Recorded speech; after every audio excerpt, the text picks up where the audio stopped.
Oui, parfait, excellent. Si ça fonctionne, on ne peut pas demander mieux. Ce matin, un petit webinaire, petite activité de type rendez-vous. On va parler de loi 25, puis on va parler aussi de données personnelles un petit peu plus large. Je me présente, je suis Stéphane Parent, je suis le dirigeant d'Espace OBNL. Pour ceux qui sont à leur première activité, c'est intéressant de vous dire ce qu'on fait un peu. Donc, notre mission, c'est de rapprocher, inspirer et informer les gestionnaires et les dirigeants d'OBNL à travers le Québec et à travers les différents secteurs. Donc, on travaille principalement avec les directions générales et les administrateurs. Ce qu'on fait dans notre quotidien, bien, certains d'entre vous avaient déjà pris conscience de notre contenu qui est sur nos outils électroniques. Entre autres, je pense qu'on est rendu à 126 textes, 42 outils, 55 gabarits. On a au-dessus de 168 capsules vidéo. Fait qu'il y a beaucoup de matériel qui est disponible gratuitement. Aussi, nos communautés numériques qui sont actives au quotidien. Une offre de formation qui est assez complète. Donc, on termine cette saison-ci. Je vais vous parler de la prochaine saison. Nos formations privées aussi. Donc, si vous avez des regroupements ou si vous voulez des formateurs dans vos régions pour des groupes ou pour vos conseils d'administration, c'est un des services qu'on offre aussi, avec toute une série depuis quelques mois de formations préenregistrées. Je vous parlais des gabarits, c'est très apprécié. Donc, au lieu de créer des documents, venez voir s'ils ne sont pas existants pour que vous puissiez acheter une copie, mettre le logo et le personnaliser. On a notre démarche d'évaluation de conseil d'administration. Toujours disponible l'enquête sur la rémunération des gestionnaires d'OBNL. Notre plateforme d'affichage d'offres d'emploi, surtout dans le contexte de pénurie de main-d'œuvre, donc pour les organisations qui sont à la recherche de personnes avec de l'expertise en OBNL, c'est l'idéal. On continue à faire du suivi et un programme de soutien personnalisé et une série d'événements numériques gratuits comme ce matin auquel on est exposé. Petite nouveauté aussi, puis c'est important de vous le dire parce qu'il reste que quelques places. On a un parcours de 8 activités pour vous aider à solutionner vos enjeux de main-d'œuvre dans lesquels on va parler de gouvernance et de financement et de rémunération et de marque employeur. Donc, c'est une cohorte. On commence à une date précise, on va finir à une date précise aussi. Les prochaines activités, écoutez, il y a des choses intéressantes, mais comme ils sont en début d'année, souvent, on ne les a pas vues passer. Fait que je tiens à les rappeler. Donc, première activité du mois de janvier va être la formation au teneur de livres, donc sur la fin d'exercice financier, surtout qu'on s'en va vers ça. Là. Beaucoup d'entre vous êtes des 31 mars. Et une formation que je pense qui devrait être excessivement appréciée. C'est celle sur les relations gouvernementales. La majorité d'entre vous faites des relations gouvernementales au quotidien, mais vous ne savez pas toujours comment ça fonctionne. Je pense entre autres à vous assurer d'être dans le carnet du ministre, que votre sujet revienne sur le dessus de la pile. Donc, c'est important de comprendre comment les instances fonctionnent. Financement d'OBNL le 31 janvier, compréhension des états financiers d'OBNL le 1er février et recrutement des administrateurs le 6 février. Le prochain rendez-vous sera le 19 janvier. On va parler d'intelligence artificielle et de personnalisation. Ça va être un peu la suite de ce qu'on fait aujourd'hui dans un certain sens, parce qu'on va commencer à introduire les éléments de data, de données, mais on va aller beaucoup plus loin dans les aspects plus généraux. Aujourd'hui, on va se contenter de vraiment analyser la partie qui est plus sur la loi 25. Donc, j'ai la chance aujourd'hui de recevoir présentement 2 personnes. C'est possible qu'on soit 3. On a une personne qui devait se connecter puis qui a peut-être des enjeux. Là, c'est pas la première fois que ça nous arrive, fait qu'on va souhaiter que tout va bien. J'ai la chance de recevoir Alexandra Logis, qui est la directrice Amérique du Nord de chez Actito. Bonjour, Alex. Bonjour. Et Evelyne Manson, qui est la présidente et formatrice experte en prévention de Cyclic. Bonjour, Evelyne. Et bonjour. Puis Yamla est là aussi, je l'ai vu. Tu Il l'as est là, vu? tout, Bon. tout va bien. Où est-il caché? Où est-il caché? Bonjour. Yamlal? Ah, tu es Oui. là. Je Bon, suis là, Yamlal. je suis là, je vais arriver je pense, à 9h30 pile, je pense, pile poil. Bon, ben, sois le Mais bienvenu. meeting, désolé, j'ai pas eu de venir un petit peu en avance. Yamlal, qui est consultant en cybersécurité et en info nuagique chez Data Next Step.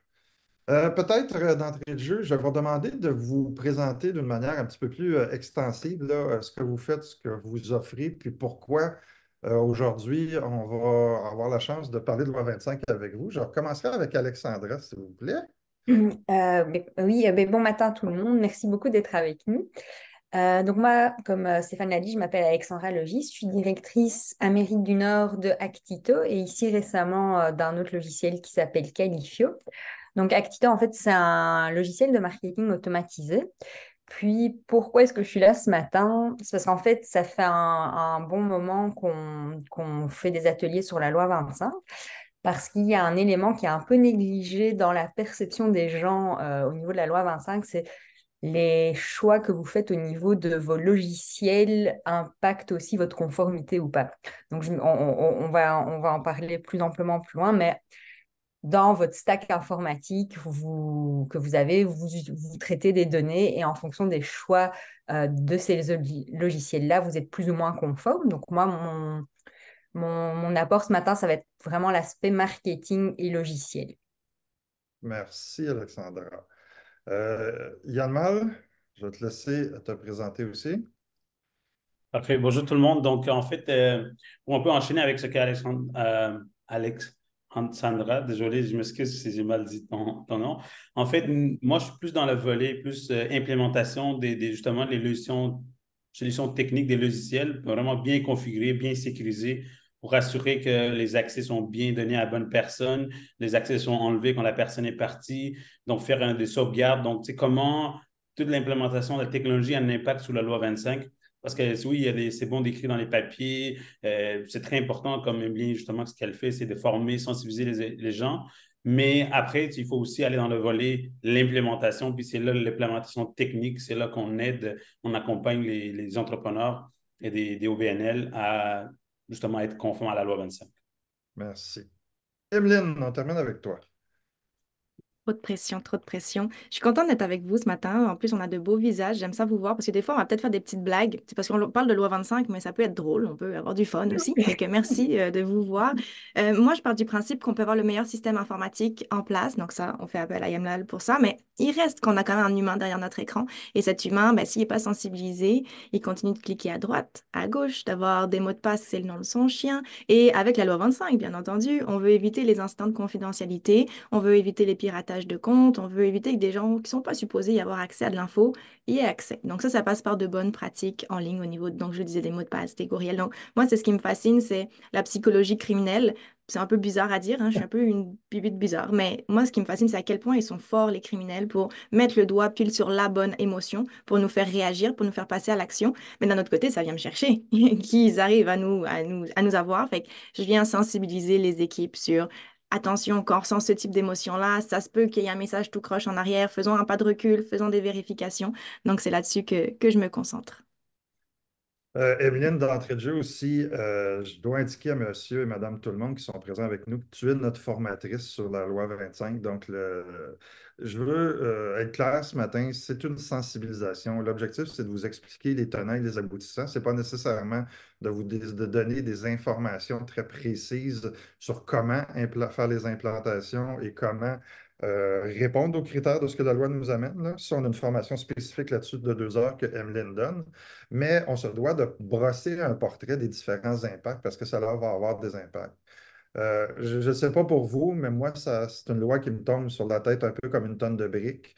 Je sais que dans certaines organisations, surtout celles qui sont 100% bénévoles, donc vous n'avez pas de direction, pour vous, ça va être majeur comme changement parce que c'est pas tout le monde qui est à l'aise en technologie. On n'a pas toujours beaucoup de temps pour faire tout ce qu'on doit faire dans un OBNL.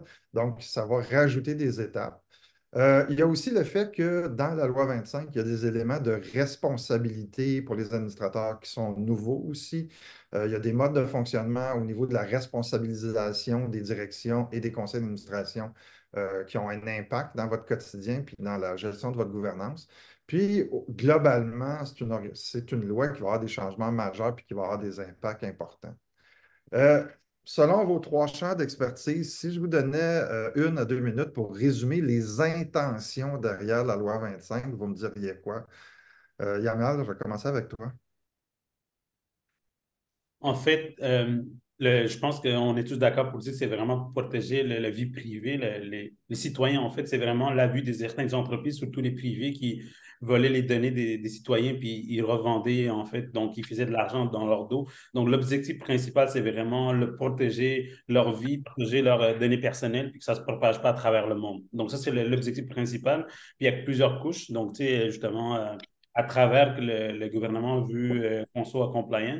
Et c'est pas quelque chose de nouveau. Je pense à Alejandra, elle pourra mieux dire parce que en Europe, ça fait déjà plusieurs années que c'est déjà implémenté ce genre de politique. Le Québec, on est un peu en retard, malheureusement. Mais donc, c'est un peu la réalité des choses. Et aussi, c'est que c'est autant au BNL où toutes les entreprises sont un peu concernées. Et il y a plusieurs volets. Moi, je vais aller plus concentrer sur la technique. Donc, dans l'optique technique, c'est de vraiment installer les logiciels sécuritaires, faire des backups des logiciels, par exemple. Aussi, donner les bons accès à bonnes personnes. Un nouveau stagiaire qui arrive, on ne va pas lui donner accès admin, on va donner accès minimum. Donc, c'est vraiment bien configurer les logiciels, bien choisir les logiciels. Donc, tu sais, quand toi, Alexandra a mentionné de ça. Donc, quand on configure, on va rassurer que c'est bien en place. Puis, c'est aussi faire des mises à jour pour assurer qu'il n'y a pas de vulnérabilité. Parce que oui, l'entreprise qui donne le logiciel, il fait bien les choses, mais si, mettons, l'OBNL, l'entreprise qui utilise, il ne met pas à jour le logiciel, il ne fait pas le bon usage, il peut se faire pirater. Donc, responsabiliser, en fait. Donc, tous les acteurs prenants, en général, donc ça peut être autant le citoyen, donc le gens qui consomment, autant le fournisseur, autant l'entreprise. Tout le monde doit se responsabiliser pour dire que chacun joue un rôle et que si vous ne respectez pas votre rôle, mais on vous poursuit puis vous serez pénalisé pour ça. Donc, c'est ça un peu comment je vois la loi 25. Alexandra. Oui, c'est un peu, enfin, comme on vient de l'expliquer, il y a une forte inspiration du GDPR en Europe. Donc, le GDPR, c'est vraiment l'équivalent de la loi 25 en Je veux Europe. dire, c'est une abréviation qu'on traduit comment, GPR? GDPR, attends, C'est c'est. RGPD, je pense. Oui, c'est RGPD en français, c'est. Ouf, je sais même plus. Attends. L'enseignement général. C'est, ouais, je sais même plus, RGPD ou GDPR. Mais en tout cas, c'est vraiment une règle sur la protection des données des personnes. Ça fait plusieurs années que c'est implanté en Europe. Le texte est fortement inspiré, puis les gens, enfin, quand il y avait les travaux législatifs, ils s'en cachaient pas. Là, c'était vraiment pompé là-dessus. Il y a quand même des différences et faut savoir que sur certains aspects, la loi 25 est plus sévère. Après, par rapport à vraiment qu'est-ce qu'on a voulu transmettre à travers ça, il y a plusieurs choses. Je pense qu'on veut sensibiliser déjà les compagnies à la valeur des données, parce que je pense que jusqu'ici, les compagnies, bon, on faisait un peu tout et n'importe quoi. Moi, je viens en plus, avant, j'étais en agence marketing web, donc des campagnes où on collectait plein de données, j'en ai faites, puis mea culpa. Mais on n'avait pas cette sensibilité de se dire, ah, les gens nous confient des choses assez personnelles qui peuvent être sensibles, même des adresses, on va parler un peu de ça plus tard, mais une adresse postale, c'est une donnée sensible, on peut trouver où la personne habite. Donc, je pense qu'il y a ce volet-là. Il y a le fait aussi qu'on ne veut pas que les données se baladent partout.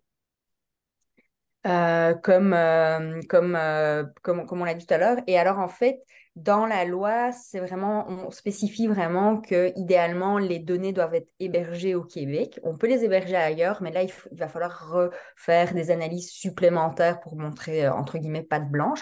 Donc, je pense qu'il y a aussi cette volonté-là de, vous avez des données, ben, gardez-les au Québec. Au moins, on a un petit impact là-dessus. Enfin, on a un petit, pas un impact, mais on peut un peu mieux surveiller les choses quand elles sont près de chez nous. Et le dernier aspect, je pense que c'est aussi de bien faire comprendre, oui, il y a la loi, donc il va falloir faire aussi des politiques de confidentialité, etc. Mais ça, c'est un point que j'aime bien mettre de l'avant. Ça, en fait, c'est la fin du processus. C'est quand vous avez fait toutes les autres choses derrière. Donc, quand vous avez fait votre mapping de données, quand vous avez configuré vos logiciels correctement, quand vous avez fait les formations de sécurité à tout le monde, parce que ça, c'est super important. Vous avez beau avoir la meilleure politique de confidentialité du monde, si vos employés ne sont pas au courant et la respectent pas, ça ne donnera rien du tout. Donc, c'est vraiment faire comprendre que c'est pas que ça c'est multi-domaine, c'est pas juste une politique de confidentialité. C'est pas juste mettre ça sur votre site web, parce que ça, c'est aussi quelque chose qui revient beaucoup. Ah, ben, c'est bon, mon site web est conforme, je suis conforme. Non.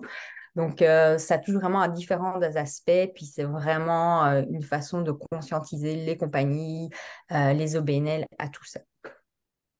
C'était Emeline, si on veut, qu'est-ce qui nous Ouais, manque? mais tout a pas mal été dit. Tu sais, je synthétiserai en disant qu'il y a eu plusieurs incidents de confidentialité dans les dernières années. Fait qu'on a voulu resserrer la vis, puisqu'on veut ultimement, c'est offrir un meilleur contrôle aux citoyens, aux citoyennes sur la protection de leurs propres renseignements personnels. On veut leur donner un petit peu plus de pouvoir par rapport à ça. Et c'est pour ça qu'aujourd'hui, on s'entend, vous êtes ici pour nous écouter parce que votre organisation doit se conformer. Tu sais, c'est la raison principale pour laquelle vous êtes ici, on va pas se mentir, mais vous êtes aussi des citoyens, des citoyennes. Tout comme moi, vous voulez avoir un meilleur contrôle sur vos propres renseignements personnels. Puis il y a des choses qui sont fatigantes, c'est des manques de respect envers nos renseignements. Quand je loue une chambre dans un hôtel puis qu'on m'abonne à l'infolettre, c'est une utilisation non autorisée. Quand je reçois un courriel puis il y a une panoplie de personnes en CC puis que je connais personne là-dedans puis que mon adresse courriel à moi, elle est accessible à tout le monde. Donc, c'est vraiment de redonner du pouvoir aux citoyens sur la protection de leurs propres renseignements personnels. Je pense qu'on doit prendre 2 secondes pour mettre de l'avant le fait que individuellement, beaucoup de gens ont été victimes de fraude ou de rupture de sécurité. On appelle ça souvent des breaches, là. Je ne sais pas dans vos environnements, là je parle à tous ceux qui m'écoutent, qui nous écoutez, là, vous connaissez peut-être quelqu'un qui s'est fait frauder sa carte de crédit ou son compte PayPal ou quelque chose du genre. Puis souvent, on se demande d'où ça vient. Puis ça peut venir d'endroits où on a fait un don, où on a participé à une activité. Donc, je pense que c'est important de faire le lien avec l'augmentation de la cybercriminalité et le fait qu'en tant qu'organisation, on n'est peut-être pas toujours au courant que des gens dans notre réseau se sont fait frauder par notre faute parce qu'on n'a pas protégé nos données. Fait que ça, je pense que c'est important aussi que vous, qu'en tant que personne impliquée dans des organismes, vous soyez conscient de cette problématique-là, puis à quel point ça devient oui, ça va être un méchant casse-tête à mettre en place pour beaucoup d'organisations, mais en même temps, c'est rendu une nécessité du fait qu'individuellement, on est exposé à beaucoup de fraude. Fait qu'il ne faut pas juste le voir sur la charge que ça rajoute à l'organisation, mais il faut aussi être capable de pouvoir le balancer et l'implanter. D'ailleurs, comment ça affecte les OBNL au quotidien, Emeline? Bon, j'espère qu'on a 3 heures pour que tu puisses me permettre de répondre à cette Ah, question. non, Mais non. blague à part, comment est-ce que ça impacte? Ben, c'est qu'il faut. La chose qu'on a le moins en ce moment, c'est du temps. On est tout le monde d'accord avec ça. On n'a pas de temps, mais il va falloir le prendre, ce temps, parce que ce qu'on a besoin, c'est des réflexions. Des réflexions à savoir, bon, ben, tu sais, si on veut protéger tout comme il faut, puis éviter les instants de confidentialité, il faut s'asseoir et se poser des questions comme qu'est-ce que j'ai? Où est-ce que je l'ai? Qui y a accès? Comment c'est protégé? Faire l'inventaire, puis ouvrir un fichier Excel, starter ça. Mais tu sais, je pense que c'est ça que ça prend. C'est du temps, numéro un, pour avoir ces réflexions-là. Puis ensuite, quand on voit, en termes de mot de passe, en termes d'accès, telle personne a accès à ça et pas supposé, ben on apporte les correctifs nécessaires, mais d'avoir déjà un peu une capture d'écran, un premier aperçu de qu'est-ce qu'on a, qu'est-ce qu'on fait avec. Et je sais, tout le monde, la chose la plus douloureuse au niveau de la loi, là, c'est les délais de conservation. Parce que tout le monde garde tout pour toujours, parce que c'est plus confortable, parce qu'au cas où on en a besoin. Et ça, je sais que ça va être la chose la plus difficile dans vos réflexions parce que faut déterminer des délais, c'est ce que nous dit la loi, détermine tes délais, respecte-les, mais c'est pas évident ça à mettre en place. Mais pareil, c'est important parce que Pour vous faire voulez pas. comprendre à tout le monde, Emeline, les délais de Oui, conversation, ce que ça veut dire, c'est qu'à des empattements précis, on a des tâches à faire. Fait que c'est pas, je veux juste que tout le monde comprenne bien que c'est pas quelque chose qu'on installe une fois, puis après ça, on est bon pour plusieurs années, là. Il y a des cycles, puis ça doit être constant, ces cycles-là, puis installés dans un calendrier. Oui, non? oui, oui, oui, oui, absolument. Oui, ben Mais c'est en ça, fait, parce que c'est comme ce qu'on disait tout à l'heure, c'est une chose d'avoir, tu sais, c'est Yamam qui disait ça, c'est une chose d'être conforme, ok, j'ai décroché partout dans ma checklist, mais c'est un travail en continu. Hein, on veut pas plus d'un incident de confidentialité, donc il faut continuer de former les équipes. Annuellement, il faut comme faire un petit check-up de, ok, qui a accès à quoi rendu là? Est-ce que j'ai des employés qui ont quitté? Est-ce que j'ai bel et bien révoqué les accès que j'étais supposée? Donc oui, c'est un travail en continu. Oui. parfait. Alexandra, est-ce que tu rajouterais quelque chose?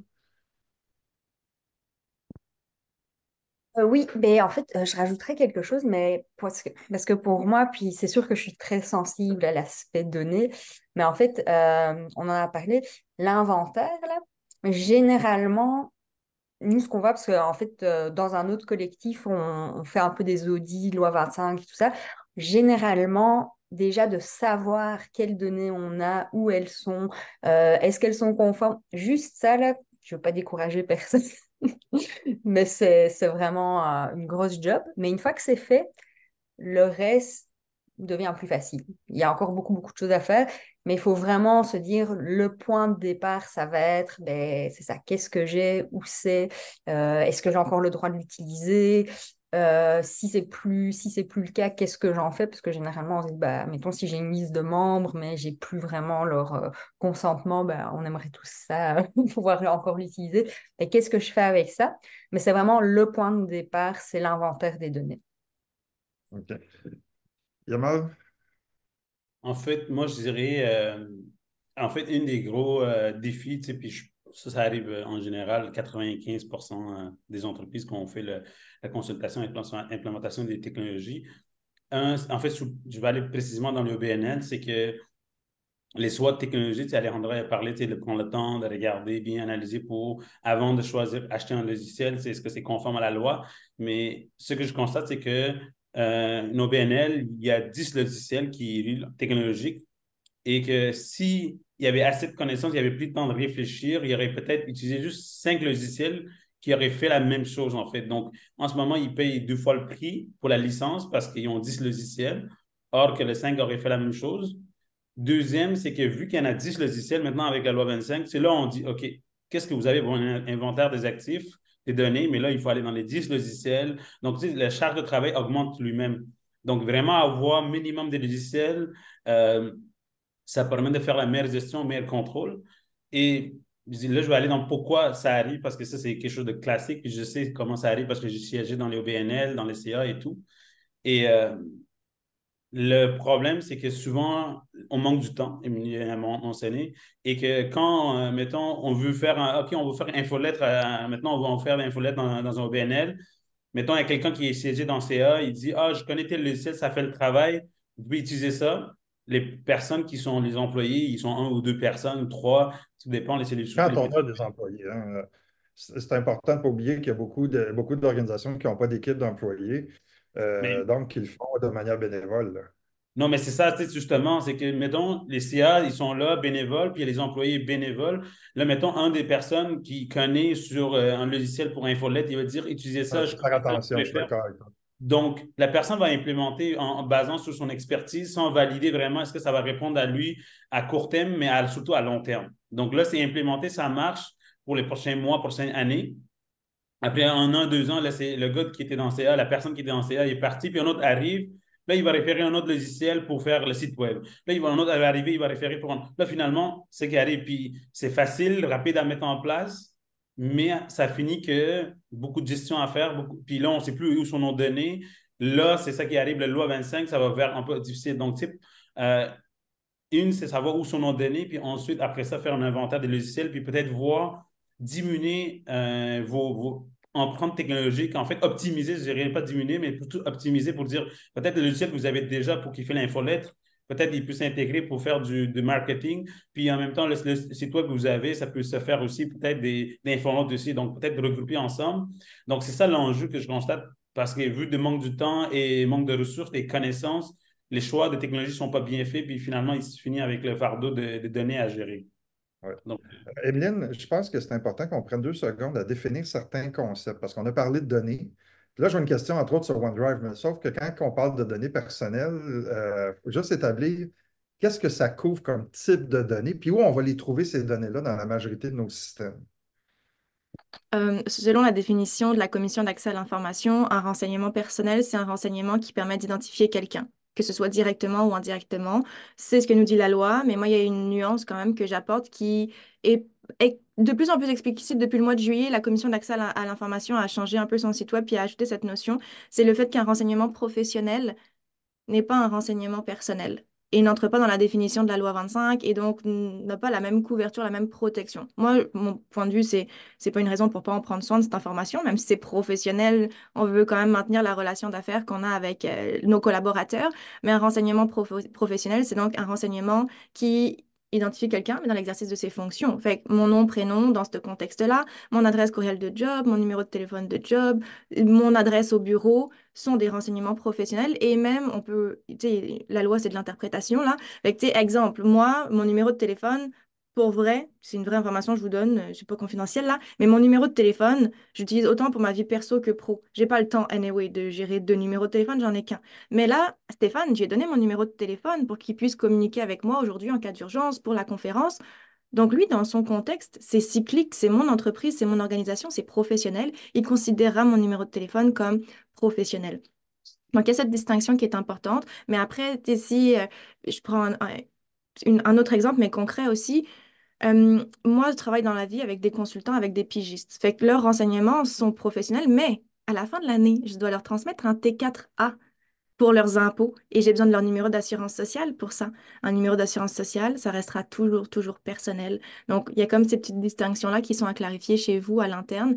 Mais, et puis, je vois qu'il y a des questions. Tu me dis, Stéphane, sur quoi est-ce que tu veux que je rebondisse? Mais pour répondre à la tienne, en tout cas, sur la distinction, c'est ce que j'avais envie de partager. Donc, si on va juste rajouter qu'on va mettre ça par catégorie pour que tout le monde comprenne bien où on doit l'attaquer en premier. Fait qu'on va parler souvent des listes des coordonnées des membres. On va parler très souvent, si vous avez des donateurs, on va parler des informations reliées à tous vos dons, tous vos employés, tous vos bénévoles. Donc, ces quatre bases de données-là sont peut-être les bases de données prioritaires qui sont concernées par la loi 25. Il y en a d'autres qui sont secondaires. Je vous dirais, dans le cadre de ce que les OBNL font, c'est vraiment les quatre ensembles de données qui sont les plus concernés vraiment. Fait que, tu sais, quand vous posez, parce que je regarde vos questions, est-ce que Google Form, est-ce que Yapla, est-ce que... Tu sais, vous avez beaucoup de questions reliées à des technologies, mais avant tout, il faut comprendre c'est pas la technologie en tant que telle qu'il faut comprendre, c'est où on doit intervenir, puis quelles sont les données personnelles. Après ça, les systèmes, Yamal a tout à fait raison que les systèmes doivent être capables de traiter ces données-là, mais avant tout, il faut être capable de le mettre dans une catégorie. Est-ce que c'est personnel et c'est professionnel? Euh, je vais rajouter quelque chose, puis vous me corrigerez, là, les amis, si je fais faux bon, là. Vous êtes mieux de, si on vous donne une coordonnée, qu'elle soit, si vous n'êtes pas sûr, prenez-la comme étant une coordonnée personnelle. Tu sais, ton exemple de tantôt, Emeline, là, mon numéro de téléphone qui est à la fois personnel et professionnel, bien, classez-le dans le personnel pour vous éviter d'avoir des problématiques puis d'avoir des expositions. L'objectif, je reviens sur l'objectif, on ne veut pas être responsable de quelqu'un qui se fait frauder financièrement parce que les coordonnées de notre banque de données de bénévoles ont été diffusées sur le dark web. Euh, Autre élément, puis vous me corrigerez, là, Yamal, puis Alexandra, puis même Emeline, là, les OBNL sont particulièrement exposés parce qu'on a de vieux systèmes qui ne sont pas toujours à jour. Et donc, automatiquement, les vers, les virus, les différents outils de cybercriminalité vont attaquer les systèmes les plus faibles, qui sont souvent des systèmes d'organismes sans but lucratif, là. Je n'ai pas dit de niaiserie encore. Parfait. On va aller avec la prochaine question. Qu'est-ce qui arrive si on ne la respecte pas, la loi 25? Qui voudrait aborder? Alex, je te vois Allez, sourire. oui. Mais bon, je vous dis un peu, parce que les sanctions sont vraiment énormes. Là, c'est pas, faut pas paniquer non plus avec ça. Mais en gros, c'est jusqu'à 4% du chiffre d'affaires mondial ou 25 millions de dollars.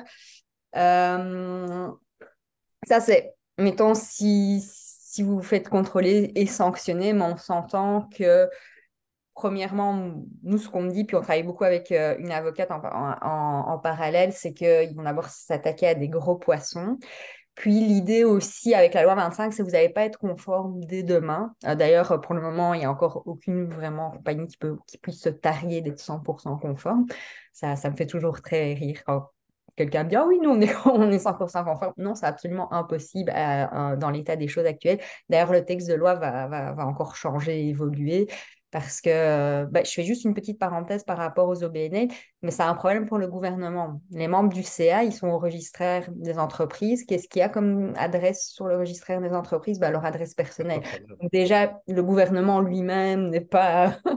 Donc, c'est en évolution. Ce qui est important, c'est vraiment de démontrer, bon, je mets des choses en place. Donc, demain, j'ai un contrôle du gouvernement, mais je peux montrer, j'ai commencé à faire un inventaire de mes données, j'ai commencé une réflexion, voici où j'en suis dans mon parcours de conformité.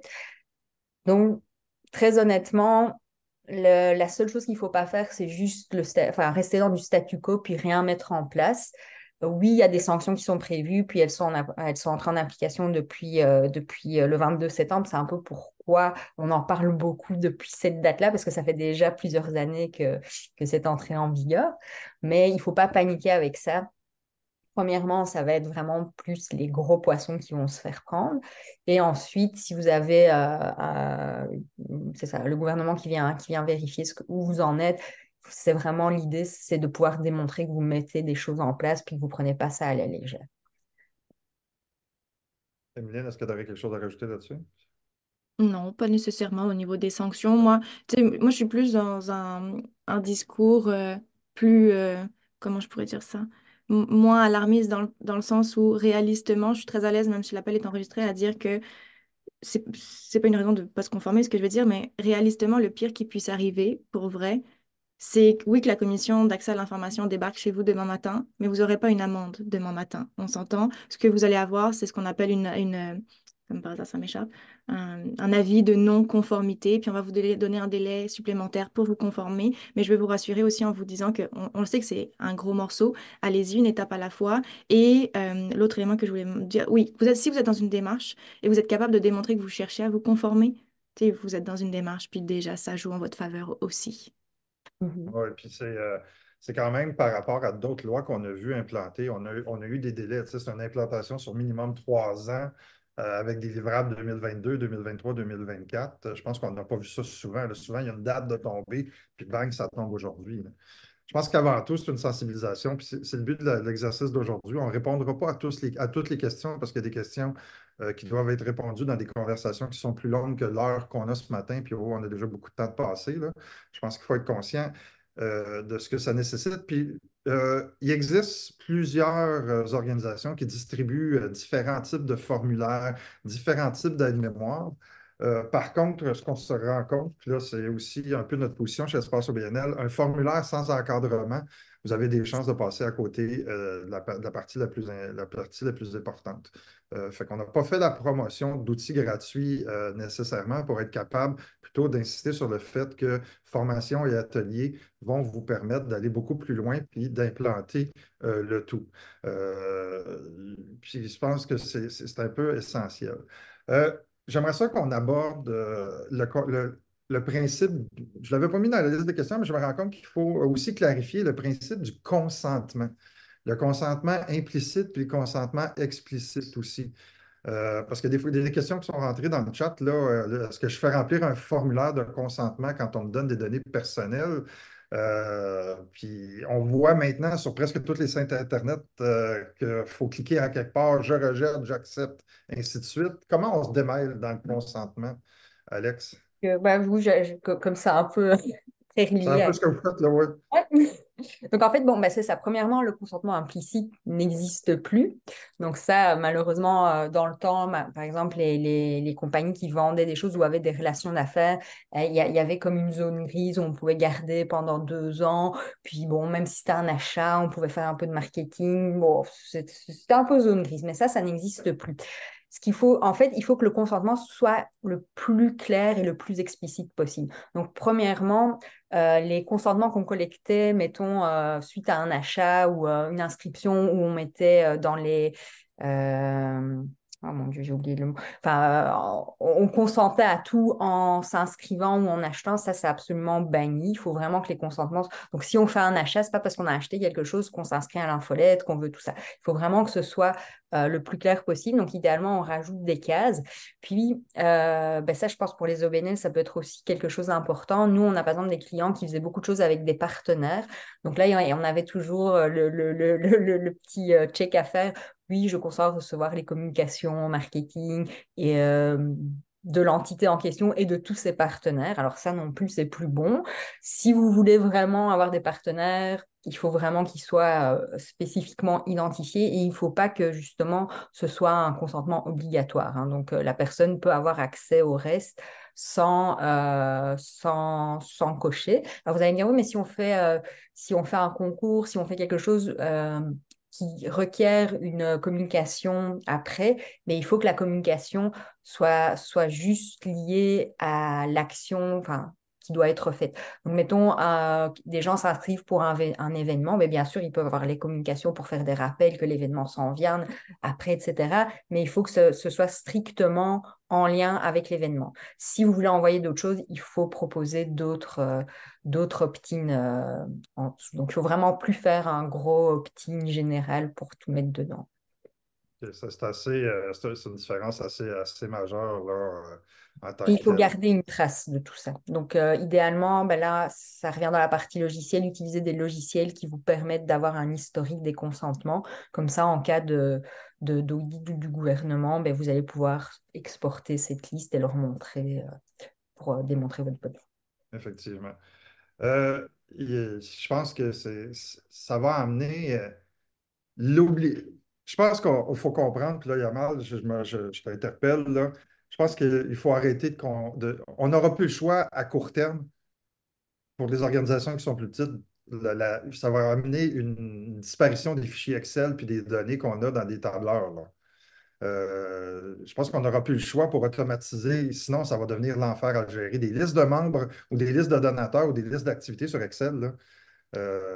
T'en penses quoi là, avec ça? En, en fait, tu sais, moi, la loi 25, je le vois pour protéger les entreprises, donc les OBNL, et non les citoyens. Tu sais, quand je vends mes services, je dis c'est pour vous pour protéger et non oui, il y a aussi, quand vous protégez, vous allez protéger vos clients, en fait. C'est ça que je dis. Si vous protégez votre OBNL, vous allez protéger vos membres.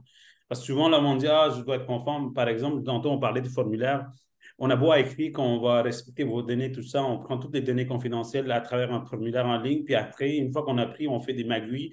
Puis que si on est capable de détecter que vous avez fait des magouilles, mais vous pouvez être quand même poursuivi, puis vous allez payer en fait, vous allez payer des frais, en fait.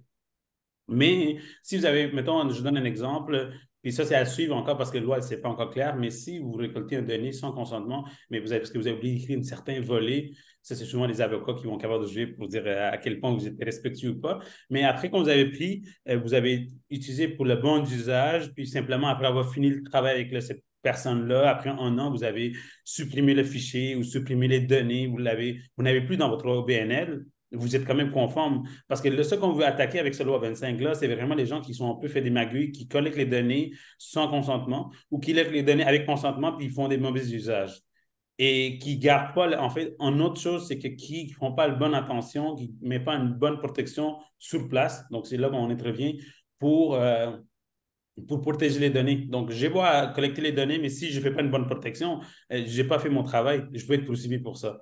Donc, le fichier Excel, les paperasses dans l'armoire, c'est correct en fait. C'est tant que aussi longtemps que vous mettez un cadenas, vous avez mettons seulement, vous avez dit seulement le directeur a accès. Ce fichier-là, seulement cette personne a accès, puis que chaque 2 ans, on revalide, on met dans le déchiquetage les papiers qu'on n'a plus besoin, ou on supprime, puis on fait vraiment rassurer que le logiciel qu'on utilise, il supprime littéralement, il ne garde pas une copie. Donc, c'est ça qu'on doit valider. Donc, tu sais, c'est pas tout le monde qui peut se permettre de payer des gros logiciels, c'est pas tout le monde qui peut tout automatiser. Et on peut toujours fonctionner à l'ancien, mais toujours être conscient que la sécurité, c'est un enjeu important et de vraiment mettre des pratiques, par exemple, double authentification ou limiter les accès. Vraiment, comme je répète encore, supprimer simplement les documents qu'on n'a plus besoin, ça déjà élimine beaucoup des inquiétudes, en fait. Donc, surtout que vous êtes en OBNL, tu sais, Alejandra qui avait mentionné, puis je pense Emily aussi, c'est les gros poissons, les gros joueurs qui sont visés par ça parce qu'il y a beaucoup des entreprises, surtout des agences de marketing, là, je pense qu'Alejandra, il connaît cette industrie-là, qui abusent de cette loi-là qui est un peu jaune-grise pour collecter des données, puis ça se vend sur les marchés noirs parce que nous, on offre justement, on travaille avec des partenaires, on va même dans les dark web qu'on appelle pour aller regarder si leurs données se trouvent là-dedans, donc capable d'agir avant que ça apparaît sur l'Internet dans les publics, en fait. Donc, Donc, c'est Mais pour ça, je ne sais pas si j'ai répondu à la question, mais à la fin, je veux juste amener une note sur quand vous avez parlé de gros poissons, c'est pour les poursuites. Je veux juste que tout le monde en salle soit conscient que même si c'est des petites organisations, vous pouvez avoir un gros impact réputationnel beaucoup plus qu'une poursuite. exact. Gardez en tête que le membership, le bénévole et les dons, c'est une relation de confiance. Si on vient qu'à apprendre qu'à cause que vous avez mal géré vos données, il y a des gens qui ont été fraudés ou vous êtes pointé du doigt pour des pratiques qui ne sont pas mises en place, c'est votre crédibilité comme organisation qui va être mise en doute. Fait que c'est pas, on n'aura pas de poursuite demain matin, je pense que tout le monde est conscient, mais je pense qu'il faut vraiment garder en tête que, ça amène d'autres types de risques, à la fois réputationnels, à la fois des risques de gestion aussi, et d'autres types d'enjeux pour vos organisations. C'est pas juste une question de poursuite, là, vraiment. Mais Ça, en fait, si je peux me permettre, Stéphane, d'ajouter, tu as exactement dit la même chose. Puis c'est ça que je dis à des petits joueurs, les OBNL et tout ça, c'est que d'ailleurs, il y a beaucoup de personnes ici que j'avais donné, je le vois leur visage, j'avais donné une consultation gratuite pour un peu comprendre leur enjeu, puis comment ça impacte à eux pour la loi 25. Et tu sais, pour les petites entreprises, là, genre, tu sais, Desjardins, tout ça, vous avez vu, les autres ils ont le moyen de revenir, même si ils ont fait attaquer avec des millions de dollars. Mais petits OBNL, les petites entreprises comme le mien, comme les OBNL, c'est que votre réputation, la confiance que vous avez bâtie avec vos membres, tout ça, c'est remis en question, tu sais, parce que si vous collectez les données les gens ont souvent dans le OBNL, les donations sont par la bonne foi, ils vous font confiance, ils disent que vous faites des bonnes ouais. choses. Mais si vous abusez ça, mais ils vont être, tu sais, même si vous êtes conforme après, vous avez tout, mais le gens va être réticent, il ne va pas vouloir revenir faire la donation, il va même dire aux autres de ne pas donner. C'est ça, ça c'est comme ça, c'est très, très difficile, c'est bien plus loin que la loi 25.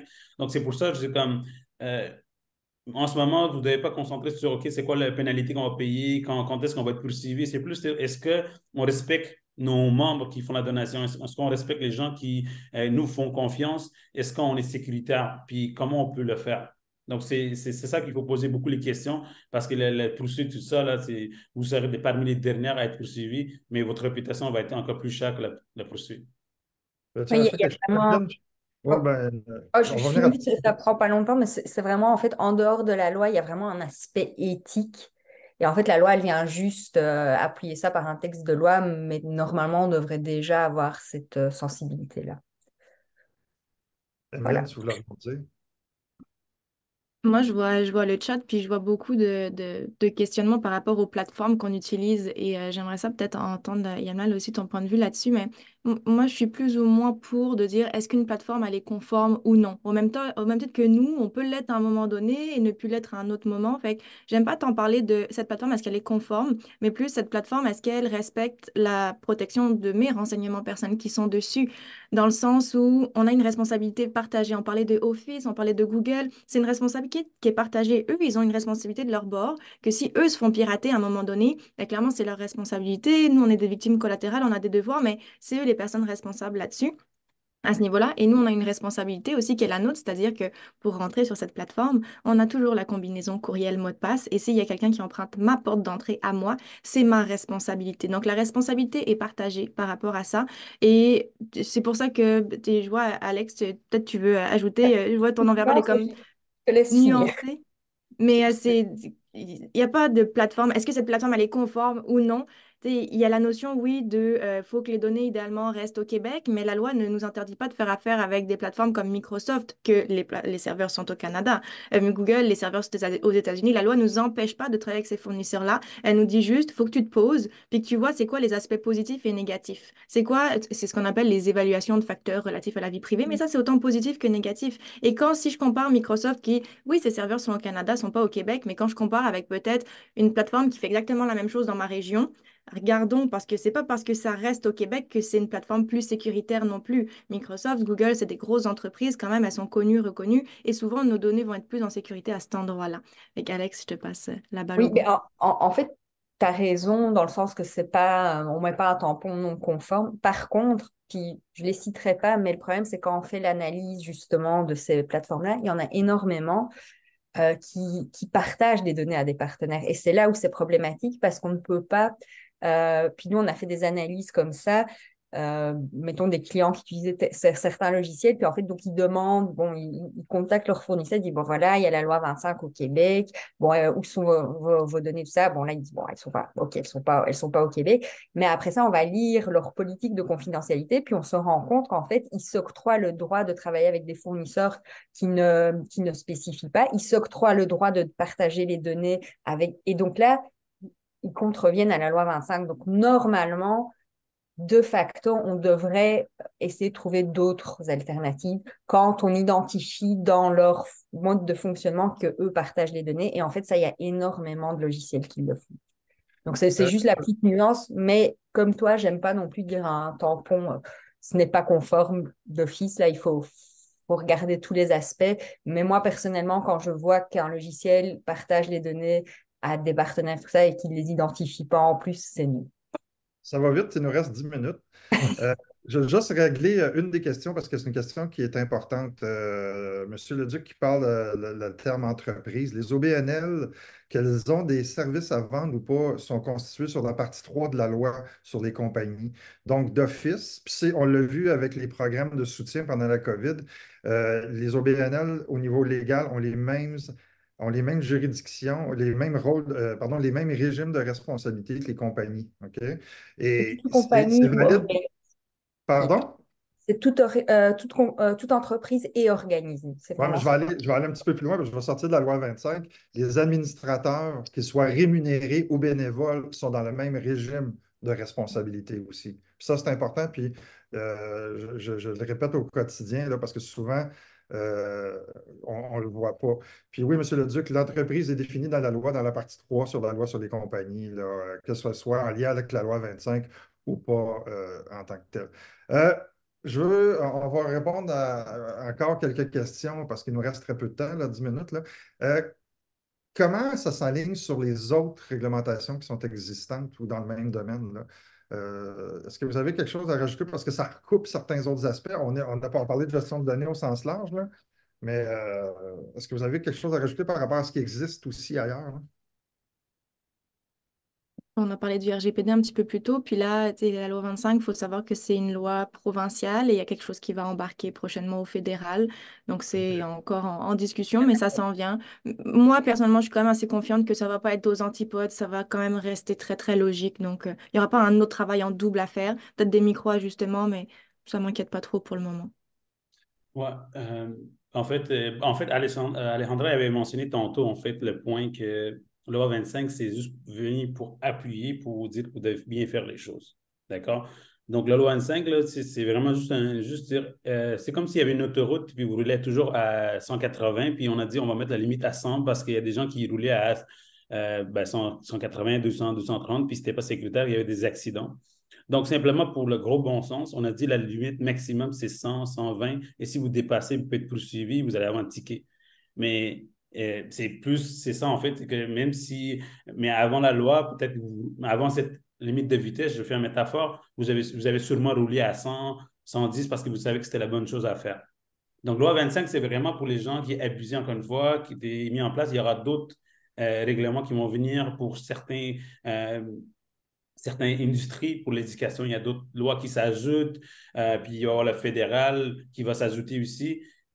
Puis, tu sais, on a parlé de loi 25, c'est données privées, tout ça, mais après ça, le plan de continuité, tu sais, c'est là je vais revenir tantôt pour le point qui aime bien parler par rapport aux logiciels. En fait, tu sais, le Office, tout ça, c'est justement, c'est de remettre en question les logiciels qu'on utilise parce que, par exemple, oui, le Office, ça fait le travail, mais si demain Office fait faillite, vous utilisez Office, mais ça ne va pas faire faillite, mais l'idée, c'est qu'il arrête de donner des services. Mais est-ce que vous avez pensé à plan B, plan de continuité, par exemple? Si Yapla que vous utilisez demain, là, il ne donne plus accès, Yapla, ça peut arriver qu'il va faire faillite ou il ferme, puis il augmente le prix à 3 fois le plus. Je connais des clients qui ont passé à travers de situations, puis ils n'ont pas pensé à dire, OK, si Appla ne marche pas, est-ce que je peux récolter mes données, aller vers notre plateforme, puis repartir mon BNL dans un combien de temps ça prend. Donc, pensez à ces choses-là, en fait. C'est comme le loi, c'est vraiment pour faire réfléchir à grand niveau et d'autres exigences que vous devez mettre en place en tant qu'une OBNL ou une entreprise. Alors, ce que tu abordes, c'est un sujet qui fera l'objet de deux, trois autres webinaires comme ce matin. C'est la gestion des risques numériques au sens large, là.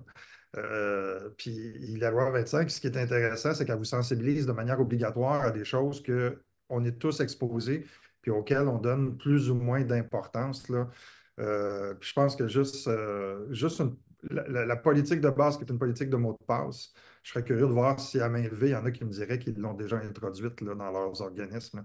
Et en termes, puis peut-être faire une précision là-dessus, là, c'est que vous avez beau implanter une loi, si votre organisation et tous les gens qui la composent, là-dedans, je parle de vos bénévoles, de vos employés, n'ont pas une bonne hygiène numérique, vous vous trouvez à créer d'autres, à continuer à avoir une exposition, puis des enjeux sûrement de sécurité par rapport à l'aspect numérique. Puis il faut être réaliste sur ce volet-là, là, sur lequel je vais être très clair, là, c'est que le numérique va prendre de plus en plus une grande place dans vos organisations.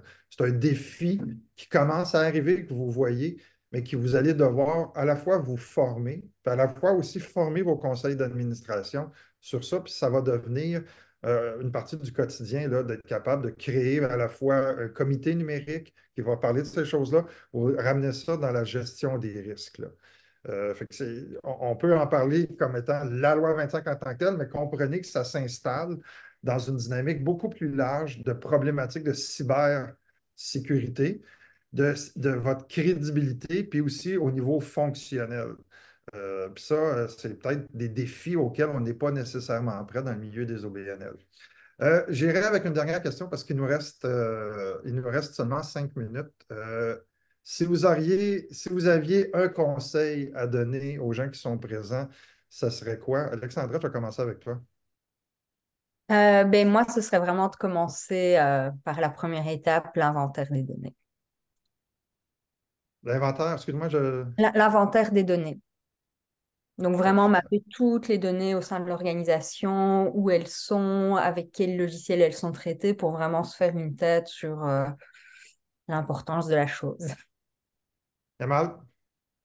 En fait, moi, je dirais plus, c'est un peu, c'est parce que c'est la principale chose à faire au début. Donc, tu sais, je vais peut-être ajouter la seconde étape un peu plus pour dire comme, tu sais, après ça, est-ce que les données que vous avez, est-ce que vous avez vraiment besoin ou pas? Peut-être éliminer. Il y a des données que vous récoltez, vous n'avez plus besoin. Donc, vraiment faire un ménage de vos données, là, une fois que vous savez où sont vos données, faire vraiment le ménage. Puis ensuite, là, avec ça, vous aurez une meilleure idée qu'est-ce que vous devez protéger. Puis après ça, là, puis aller chercher des logiciels, aller chercher des conseillers pour mettre en place. Mais surtout, ayez une bonne idée avant d'aller voir un expert. Ayez vraiment une bonne idée pour savoir c'est quoi vos données, qu'est-ce qui sont importants. Comme ça, quand vous allez parler avec l'expert, ils vont pouvoir mieux vous guider pour dire qu'est-ce que vous avez besoin pour se protéger. Emeline, je t'ai gardé pour la fin parce que j'aimerais pas que, au lieu de donner un conseil, j'aimerais juste que les gens comprennent ce qu'il y a de différent dans la formation de 2 heures que tu donnes par rapport à ce qu'on a parlé très brièvement ce matin. Puis un peu nous placer le contexte de pourquoi on a besoin de comprendre, puis pas juste appliquer des templates ou des listes de vérification, puis ainsi de suite, là. Au niveau de la formation de 2 heures, puis pour répondre à la suite de ta question, moi, je déteste réinventer la roue. Les gens qui me connaissent me connaissent. Les gens qui ne me connaissent pas vont apprendre à me connaître. Mais cette formation-là, elle veut vraiment être dans l'outillage. On veut outiller, mais comme tu disais, il faut comprendre aussi ce qu'on va outiller. Donc, moi, les gens qui suivent la formation, que ce soit avec moi ou avec quelqu'un d'autre de mon équipe, on est deux à être formés, mais ils repartent pas les mains vides. On a plusieurs outils justement pour débuter l'inventaire, pour donner un peu plus de jus par rapport à la politique de confidentialité, par rapport à la panoplie de procédures internes qu'il y a à mettre en place. Donc, ça se veut concret, ça se veut informatif parce que, comme on le disait, vous avez des réalités différentes. Donc, il faut que vous puissiez comprendre le cœur de qu'est-ce qui s'adapte à vous ou non. Mais vraiment, vous ne repartez pas les mains vides, que ce soit au niveau de registre d'incidents de confidentialité, au niveau de tout ça. Je veux que ce soit le plus concret possible pour les gens. Je vois Marie-Hélène a déjà mis le lien dans le chat. Vous allez recevoir La un courriel prochaine. avec un peu plus d'infos aussi. Puis, Stéphane, tu répondras aussi. Mais je pense que les gens qui veulent aller plus loin suite à la formation, il y a aussi de l'accompagnement qui est possible, si je ne m'abuse. Oui. Donc, c'est quelque chose qui est possible pour justement pas être tout seul avec ça via Espace OBNL. Tout est tout va être, vous êtes envoyé, mais c'est quelque chose qui est possible pour effectivement venir vous challenger. Nous, avec notre équipe, quand on challenge, c'est un mot dur, mais on challenge avec beaucoup d'amour et de douceur, mais on a besoin de se faire challenger quand même sur les choses qu'on a, pourquoi on les garde, et ainsi de suite. Donc, ça, c'est notre travail de venir challenger tout ça. Et autre, tu demandais conseil très rapidement. Vous avez quand même, on est trois experts ici, vous allez avoir nos coordonnées, mais je pense, n'hésitez pas aussi à connecter avec nous sur les différents réseaux sociaux parce que je parle pour Yamal et moi, Alexandra, je sais moi, mais tu pourras ajouter, on est très généreux en termes de création de contenu. Yamal, il fait des articles de blog, il crée beaucoup de contenu, donc c'est des choses qui sont accessibles aussi, qui peuvent vous donner du jus. Puis nous, on a une chaîne YouTube, on a plein de choses, donc vraiment, n'hésitez pas à connecter avec nous pour aller chercher des petits bouts de notre personnalité aussi au travers de tout ça. Je vous remets à l'écran notre cartographie des compétences en OBNL. Puis je voudrais juste vous faire réaliser que ce qu'on a discuté ce matin, ça va avoir des impacts à la fois sur tout le service au client, le service aux membres. Ça a des impacts sur la partie du capital humain parce qu'on traite avec des individus. Ça a des gros impacts en communication et ça va avoir aussi des impacts en administration puis en gouvernance. Le principe, puis c'est raison de plus, mais Emeline, là, pour bien comprendre ce que ça intègre, là, ça va vous demander de faire des travaux d'équipe, puis ce n'est pas le cas d'une seule personne. Puis l'autre chose sur laquelle je veux vous sensibiliser aussi, c'est quelque chose qui va évoluer dans le temps, puis qui va devenir quelque chose à implanter et à continuer de conserver, puis à continuer à regarder dans l'angle mort et dans le miroir. Ce n'est pas quelque chose qu'on règle une fois, puis après ça, c'est fini, là.